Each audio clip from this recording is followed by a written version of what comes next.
بسم اللہ الرحمن الرحیم۔ کسی صاحب نے سوال کیا ہے کہ کیا نابالغ لڑکا بالغ مقتدیوں کی امامت کر سکتا ہے یا نہیں۔ یہ سوال اس لیے بھی ضروری ہے کہ رمضان میں بھی کئی ویڈیو اس طرح کی وائرل ہوتی رہتی ہیں جس میں کوئی بچہ بالغ مقتدیوں کی امامت کرا رہا ہوتا ہے۔ تو اب سوال تو بنتا ہے کہ کیا نابالغ بچہ لڑکا بالغ مقتدیوں کی امامت کر سکتا ہے یا نہیں۔ اس سوال کا جواب یہ ہے کہ اگر کوئی نابالغ بچہ ہے یا نابالغ لڑکا کہہ لیجئے، وہ نابالغ بچوں ہی کی امامت کر رہا ہے تو اس میں تو کوئی حرج نہیں ہے۔ بہت سی مرتبہ پریکٹس کے لیے، مشق کے لیے بھی اس طرح کی اجازت ہے، اس میں کوئی حرج نہیں ہے۔ لیکن کوئی نابالغ لڑکا بالغ مقتدیوں کی امامت ہرگز نہیں کر سکتا ہے، اور اگر وہ کر رہا ہے تو پھر مقتدیوں کی نماز ہی درست نہیں ہوگی،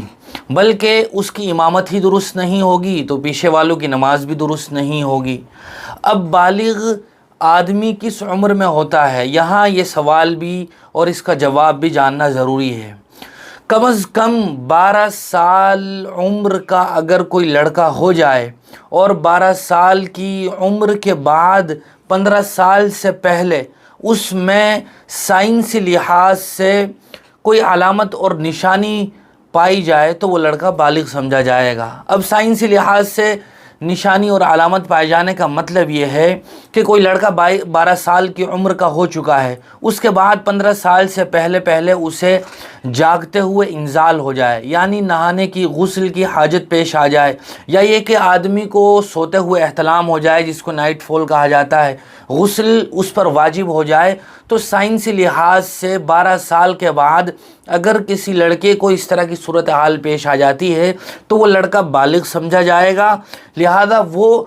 خود بھی شریعت کے احکام کا مکلف ہو جائے گا، یعنی اس پر نماز پڑھنا، روزے رکھنا یہ فرض ہو جائے گا، اور وہ دوسرے لوگوں کی امامت بھی کر سکتا ہے، لیکن یہ 12 سال کے بعد ہو۔ 12 سال سے پہلے اگر کوئی لڑکا اس طرح کا دعویٰ کرتا ہے تو اس کے دعوے کا اعتبار نہیں ہوگا۔ اسی طرح اگر کوئی لڑکا ایسا ہے کہ 15 سال کی عمر اسے ہو گئی ہے لیکن ابھی تک اسے یہ ظاہری علامتیں نہیں پائی گئی ہیں، یعنی نہانے کی حاجت نہیں ہوئی ہے، تو لڑکا جیسے ہی چاند اور قمری کیلنڈر کے حساب سے 15 سال کا ہو جائے گا تو شریعت کی نظر میں وہ لڑکا بالغ سمجھا جائے گا، چاہے اسے سائنسی لحاظ سے کوئی علامت پیش نہ آئی ہو، یعنی نہانے کی حاجت نہ ہوئی ہو، لیکن عمر کے لحاظ سے وہ لڑکا 15 سال کا مکمل ہو گیا ہے تو وہ شریعت کی نظر میں بالغ ہے۔ اب وہ خود بھی شریعت کے احکام کا مکلف ہے اور وہ دوسروں کی بھی امامت کر سکتا ہے۔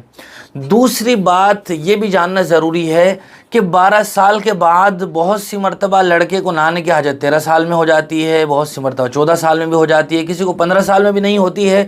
اس فرق کی وجہ یہ ہے کہ آب و ہوا کے لحاظ سے، علاقے کے لحاظ سے یہ صورتحال بدلتی رہتی ہے۔ بہت سی مرتبہ آدمی کسی ایسے علاقے میں رہ رہا ہوتا ہے جہاں کا کھانا پانی اچھا ہے تو اس 15 سال سے پہلے بھی لڑکے کو نہانے کی حاجت ہو جاتی ہے۔ بہت سی مرتبہ کسی ایسے علاقے میں ہو جاتا ہے جہاں کی آب و ہوا اچھی نہیں ہے، کھان پان اچھا نہیں ہے، تو انسان کو 15 سال کی عمر میں بھی جا کے نہانے کی حاجت پیش نہیں آتی ہے، لہذا جو کرائیٹیریا ہے، جو معیار ہے وہ ہے جو ابھی ذکر کیا گیا ہے کہ اگر کوئی لڑکا 12 سال کا ہو جائے اور 12 سال کے بعد 15 سال سے پہلے اسے سائنسی لحاظ سے یہ علامتیں پیش آ جائے، نہانے کی ضرورت پیش آ جائے تو وہ لڑکا بالغ سمجھا جائے گا۔ اب وہ 13-14 سال 15 سال سے پہلے کبھی بھی پیش آ سکتی ہے، اور اگر یہ علامت اور نشانی پیش نہ آئے، نہانے کی حاجت پیش نہ آئے تو 15 سال کی عمر میں لڑکا بالغ سمجھا جائے گا۔ وہ اب خود بھی شریعت کے احکام کا مکلف ہوگا اور وہ دوسرے لوگوں کی بھی امامت کرا سکتا ہے۔ لیکن یہ بات جو پہلے ذکر کی گئی تھی، از حد ضروری ہے کہ نابالغ لڑکا بالغ لوگوں کی امامت نہیں کرا سکتا ہے، اور بالغ حضرات نابالغ آدمی کی، نابالغ لڑکے کی اقتداء میں نماز ادا نہیں کر سکتے ہیں۔